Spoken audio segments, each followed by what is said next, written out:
the first. He's the owner of mercy. Keep them his messengers to warn his creatures. Assalamu alaikum wa rahmatullahi wa barakatuh. Bismillahir Rahmanir Rahim. Alhamdulillah. Salatu wassalam ala Rasulillah wa ala alihi wa sahbihi wa man walah. Wa man ittaba'a hudahu ila yawm ad-din. Amma ba'd. Kitab Tawheed, chapter number 24. The ulama, they said,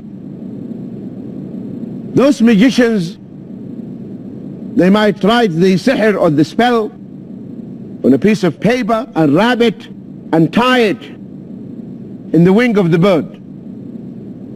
And the bird is flying. And the person is suffering. So if you catch a bird and you find something with it, what should you do? Burn it. When you burn it, that person will be fine, because the effect of the sihr will be cancelled. Sometimes they will tie the sihr, attach it to a fish in the sea. So they have the different ways. You know, the Labid ibn al-A'sam, when he wrote the sihr, cast the spell on the Prophet ﷺ. You know, the Prophet ﷺ also got affected by the sihr. And this happened to him, and he was under the influence of the magic for 6 months. For 6 months the Prophet ﷺ could not sleep with his wives. That's it. With his wives. There are different types of sihr. One type, you cannot function biologically. Outside you're alright. You come to your wife, you cannot. This is the type of sihr. So the Prophet ﷺ could not sleep with his wives for 6 months. And Jibreel came down with another angel. And Jibreel asked, what is wrong with the Prophet ﷺ? He said, spell, sihr, magic. He said, who did it? He said, Labid ibn al-A'sam. He said, where can we find it? Where did he put it? He said, in a well, deserted water well. They went and they brought out the sihr. What he did, he managed to have some of the hair of the Prophet ﷺ. And he made the hair of the Prophet ﷺ into 11 knots. And they brought out the sihr and they untied the knots and they read, قُلْ أعوذ برب الفلق قل أعوذ برب الناس, and immediately the Prophet ﷺ was healed. So the sihr is there. And the punishment for the sihr is capital punishment. Are you following? So that's why Sayyidina Umar, he issued this decree: if you find any magician, kill him. And of course, one should protect himself. And why the Prophet ﷺ got affected by the sihr? To teach us. So Allah is telling us, if my Prophet got affected, you can be as well. The Prophet ﷺ is a human being like us. He falls sick like us. Are you following? So Allah subhanahu wa ta'ala is teaching us in the person of the Prophet ﷺ. And the type of what happened to the Prophet ﷺ was only that he could not sleep with his wives. And sihr is a type of any sickness. And the Prophet ﷺ, he falls sick like any other human being. Is this clear? Hafsa radiallahu anha is reported to have ordered an execution of a slave woman who practiced magic sorcery on her, and she was executed. Such an event has also been reported through Jundub. Hafsa, she has a slave woman, and this slave woman, she cast a spell, sihr, on Hafsa. So when Hafsa found out, during the reign of Uthman, she told some people to kill her, execute her. And she was executed, because that is the punishment of the sorcerer in Islam. Uthman, when he knew about it, he sanctioned that. So Hafsa, when this woman practiced magic on her, she told the people to kill her, and she was executed. According to Imam Ahmad rahimahullah, he said execution of sorcerer, magicians, is testified by 3 companions. 3 of the companions, they testified that this is the punishment of the magician. Umar, radiallahu anhu, Hafsa, and Jundub. So 3 of the companions, they told us that the punishment in Islam for the magician is capital punishment. Some of the fuqaha, Muslim jurists, they differentiate. They say if his magic kills, he should be killed. If his magic doesn't kill, he should be imprisoned. Should be what? Imprisoned. So learning magic, teaching magic is totally prohibited in Islam. And today, magic is taught in universities. They call it black art. What do they call it? Black art. You can get a degree, PhD in magic. Imagine. Magicians, they conduct every year annual contest. All the magicians from all over the world, they meet. In Islam, there is no room for that. Because it's magic, and practicing the magic takes one out of the fold of Islam. So now we know what magic is and its ruling in Islam. This is the end of chapter 24, my dear brothers and sisters. And if there is any question relevant to the chapter, please feel free to ask. So you said among the 7 destroyer, Yeah. turning back the The battlefield. battlefield, yeah. What if the Amir or the commander of the field say retreat? To the commander said what? Retreat. Retreat. These are military tactics. These are military tactics. Like what Khalid ibn al-Walid did. You know, in the Battle of Mu'tah, what happened? The Romans, they were outnumbering the Muslims. So that, you know, Ja'far was martyred, and Abdullah ibn Rawaha, Ja'far bin Abi Talib, and the Prophet ﷺ, he was in Medina. Listen to this. He was in Medina, and he was seeing the battlefield in front of him. Allahu Akbar.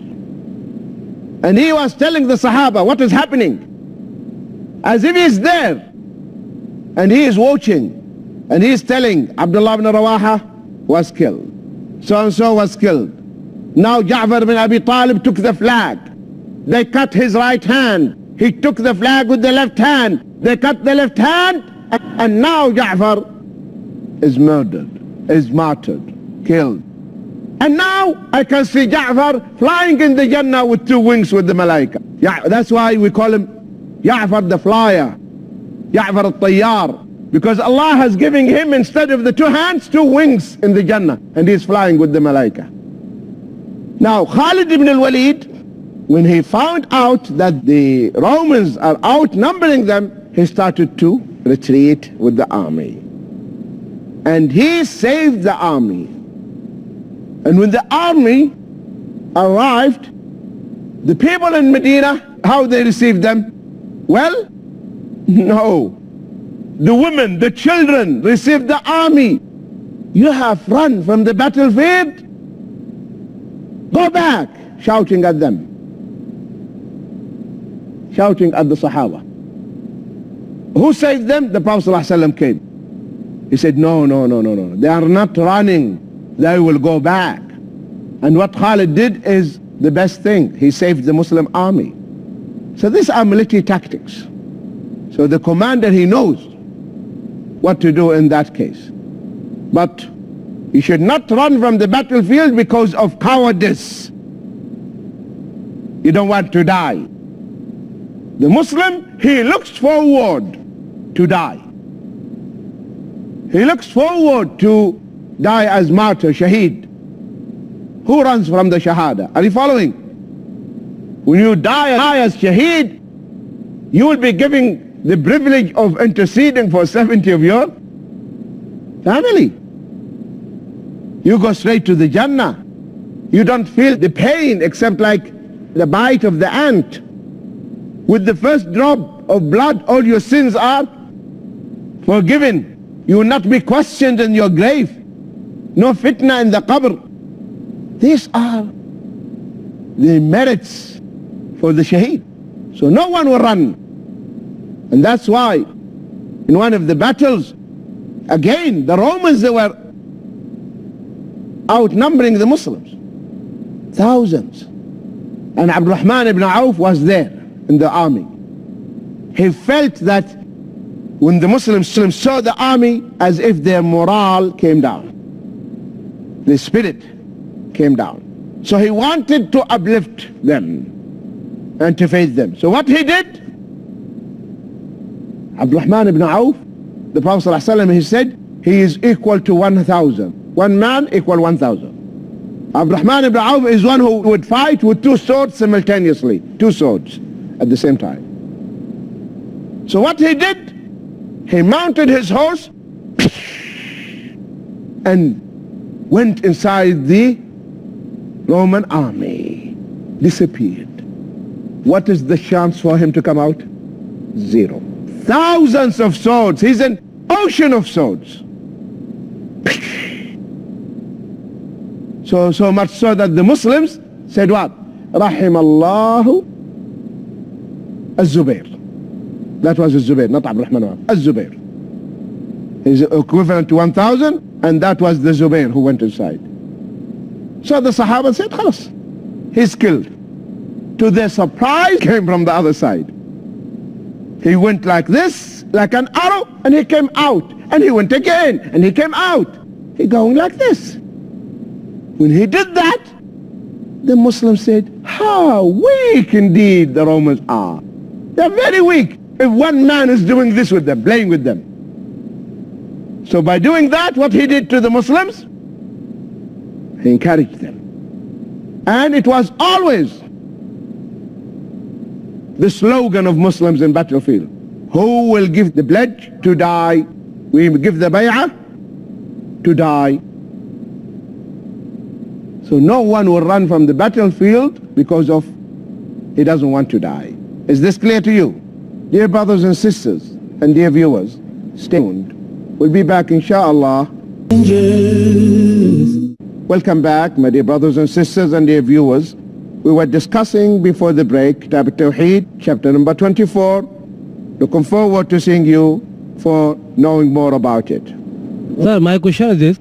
Can we hide our faith in case we are in danger? Suppose in case we are surrounded by some people and we want to save our life. Yes. So can we hide our faith? Hide our faith. Yes. The answer yes. The answer yes, you can. Like, and the Quran says this, Mu'min Ali Fir'aun, Mu'min Ali Fir'aun, the one who was Mu'min and was hiding his faith among the people of Fir'aun. And he told the people of Fir'aun, are you going to kill Musa alayhi salam because he is inviting you to worship Allah?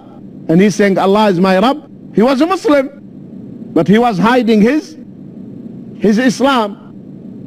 So if you feel that, for instance, today, maybe you became a Muslim, but your family, they are not, and you are afraid, okay, and you feel that if you say that you are a Muslim, they might kill you, okay, then you hide it. You don't tell anyone. But you write the piece on your will that you are a Muslim. You inform the Muslim community that you are a Muslim. So if you die, we know that you are what? A Muslim, and we'll come and say he is a Muslim, and we'll take you and bury you in the Muslim graveyard. So the Muslim community should know that he is a Muslim, but he is hiding it. If you feel that your life is in threat, in danger, Okay, chapter number 25. Clarification of types of sorcery, magic, sihr. So there are types of sihr. Imam Ahmad reported, Muhammad bin Ja'far narrated from Auf, from Hayyan bin al-A'la, from Qattan bin Qabisa, from his father, that he heard the Prophet ﷺ saying, Inna al-iyafata, this is in Abu Dawud and Nasai and Ahmad. Inna al-iyafata wa-tarqa wa-tiyarah min al-jibt. Verily al-iyafa, letting birds fly to foretell events, and a tarq, drawing lines on earth to predict events, and at-tiyara, taking sight on some object as bad omens, are al-jibt, magic. So here, three things are mentioned, that there are different types of, like al-iyafa, which is to let the birds fly. The Arabs used to do. For instance, they will fly the bird and watch. If the bird goes to the right, that is a good sign. That's a good indication. So they will proceed and carry on. If it went to the other side, that is an indication, bad omen. So that's what they used to do. So al-iyafa, letting birds fly to foretell events. So they say, this bird, it means this and that, and it's telling us about something. For instance, some people today, even Muslims, if the owl, you know the owl, that is an evil omen. If that bird falls in your house, or they say this is telling us that somebody is going to die. You have this about the owl. Or if the dog is howling, they say somebody is going to die. Or a tarq, which means they draw lines on the ground and say this means this means that, this means that. Drawing lines on earth to predict events, that this is what is going to happen. And at-tiyara, as bad omens, like flying the birds as we mentioned. Or are types of sihr and magic. So Islam is against all these superstitions. These are superstitions. What the bird has to do with your future? Tell me. Or the star? Nothing. Everything is in Allah's hand. It's Allah who runs our affairs. It's Allah who controls everything in His kingdom. So all these are different types of magic. Auf, rahimahullah, said, al-iyafa is letting birds fly to foretell you about what will happen in the future. And also the same thing, you find some women, I don't know if you have this, but in olden days, old women, they will be carrying many things like seashells and beads, and then she will do like this, put them on the floor. And then she will say, this means this means that. This is what is going to happen. Oh, these are superstitious acts and practices. Abu Dawood rahimahullah reported in his Sunan, the Prophet ﷺ said, من اقتبس شعبة من النجوم فقد اقتبس شعبة من السحر زاد ما زاد. This is Sunan Abu Dawood, Musnad Ahmad, and Sunan Ibn Majah. The Prophet ﷺ says, whoever learns a part of astrology, drawing knowledge from the stars, has learnt a part of sorcery, sihr, magic. Those who learn more are getting that much more sin to their credit. So astrology, you look to the star and say this is what is going to happen. It is nonsense. What that star has to do with you? Tell me. A celestial body orbiting in its own orbit. What's the link between you and the star? Nothing. Nothing. So Islam came to liberate our minds. And you see today, your day with the stars, right? What is your star? Horoscopes.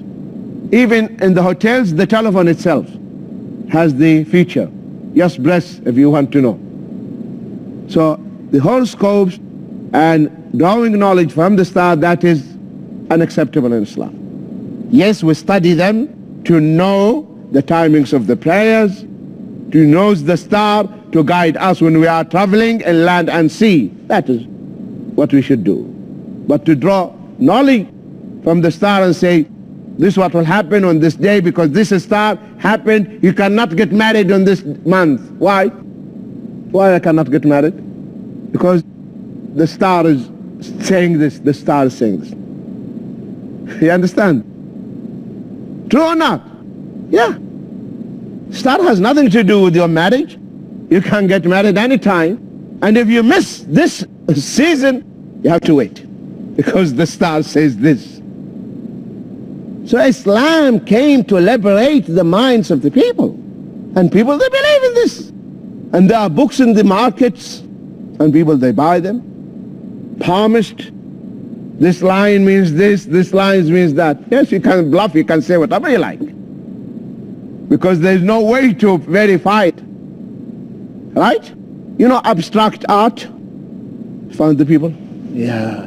See, this line means that. You can say whatever you want. True or not? And, oh, he means this. Yes, you can say whatever. And now you're telling me this line means this. Who told you this line means that? Tell me. What proof do you have? Nothing. We are just fooling each other. So Islam came to liberate the human mind from all these superstitions and all these myths. So here the Prophet ﷺ said, whoever learns magic, a part of astrology, the more you study the stars for this, the more deviant you become, the more deviant. The Muslim scholars in the past, they studied the stars, but for something else. To know the timings of the prayers, the different seasons for the plantation. This season we plant this particular produce. They studied them. They recorded them, their locations, their positions for the navigation, traveling. The Muslims, they reach America before Columbus. You know that? Yeah. Columbus arrived in America, Muslims already there. As one of the mashayikh said, Columbus did not discover America. He was discovered in America. Columbus was discovered.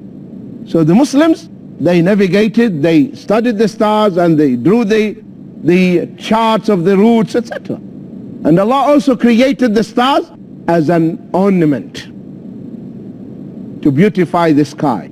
They are beautiful, the stars at night, right?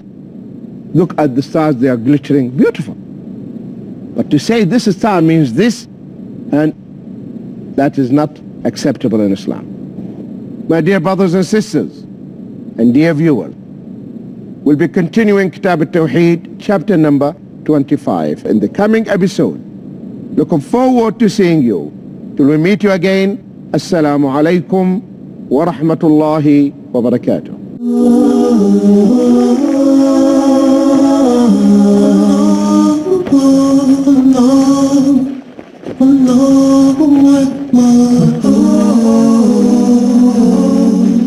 He created the universe. To him belong the heavens and the earth. The ever-living, he is the first. He's the owner of mercy.